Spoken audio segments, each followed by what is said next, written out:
بسم اللہ الرحمن الرحیم۔ السلام علیکم، ویلکم ٹو ایجوکیشن آف اسلام۔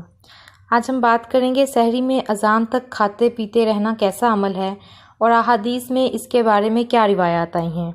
رسول اللہ صلی اللہ علیہ وسلم نے فرمایا، اگر تم میں سے کوئی کچھ کھا پی رہا ہو اور فجر کی اذان ہو جائے تو فوراً ترک نہ کرے، بلکہ جو ہاتھ میں ہو اسے کھا لے۔ اس کا معنی یہ ہے کہ اگر آپ سحری کر رہے ہیں اور ایک آدھ نوالا ہاتھ میں ہے تو جلدی سے اسے ختم کر دیں۔ اس کا مطلب ہرگز یہ نہیں ہے کہ ایک دو چپاتیاں اور کھا لیں۔ رسول اللہ صلی اللہ علیہ وسلم نے فوراً سے ختم کرنے کا حکم دیا ہے اور یہ فرمایا ہے کہ اچانک سے نہ چھوڑیں، جو ہاتھ میں ہے اس میں سے کچھ کھا لیں۔ اسی طرح ایک اور روایت جو سنن ابی داؤد کی ہے، حضرت ابو ہریرہ رضی اللہ تعالیٰ عنہ اس کے راوی ہیں، فرماتے ہیں کہ نبی کریم صلی اللہ علیہ وسلم نے فرمایا، جب کوئی آدمی اذان سنے اور پینے کا برتن اس کے ہاتھ میں ہے تو فوراً نہ رکھ دے، بلکہ اپنی ضرورت کو پورا کر لے۔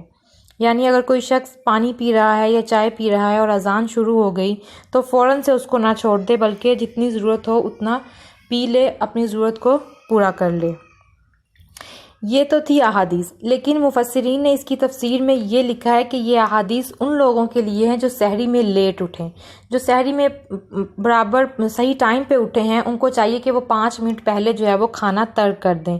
یہ نہیں کہ اذان ہوگی تو فوراً پانی کا گلاس لے کر پینا شروع کر دیا، بلکہ جو لوگ سحری میں لیٹ اٹھے ہیں یہ ان کے لیے احادیث ہے۔